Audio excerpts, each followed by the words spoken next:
Nos conseils pour une bonne transition alimentaire avec Sinaïs, Émilie, Lisa et Céline.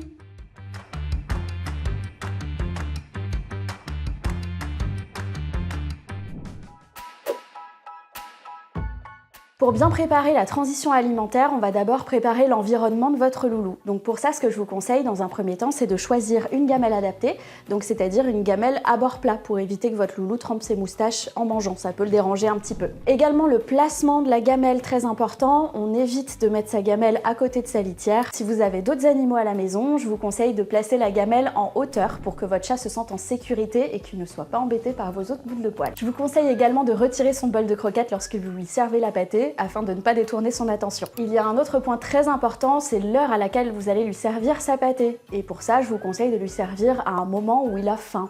Typiquement, le meilleur moment, c'est le matin, ou après une petite séance de jeu, ça va venir stimuler son appétit et son instinct de chasseur. Et enfin, dernier petit conseil, et pas des moindres, je vous conseille de ne pas commencer la transition alimentaire de votre loulou s'il a connu récemment des changements dans son environnement, typiquement un départ en vacances, un déménagement, l'arrivée d'un nouveau compagnon ou une petite visite chez le vétérinaire. Votre chat est bien adapté, reste plus qu'à commencer la transition.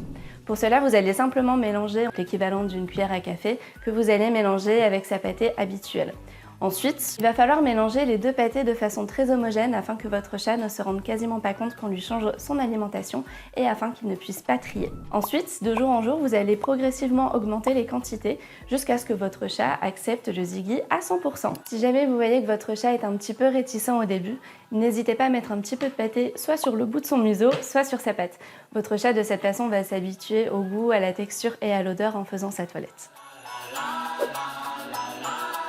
Et pour finir, notre dernier conseil, les probiotiques. Ils se présentent sous format de petits sachets avec de la poudre à l'intérieur que vous allez pouvoir utiliser une fois par jour. Ils vont prendre soin de la flore intestinale de vos petits loulous et aussi aider dans la transition alimentaire puisqu'ils ont une très bonne appétence. Vous pouvez les donner de deux manières différentes. La première, ça va être de saupoudrer le sachet directement sur la pâtée. Et la deuxième, si votre chat aime laver le jus, vous pouvez mélanger le sachet avec un filet d'eau et directement le verser sur la pâtée. Les probiotiques conviennent à tous les chats, chatons, chats adultes ou chats seniors. Et enfin, dernier rappel, la transition alimentaire peut durer 3 jours comme 3 semaines. Patience et amour sont de rigueur. Si vous avez besoin de conseils ou d'accompagnement, nous sommes là pour vous répondre par mail ou par téléphone.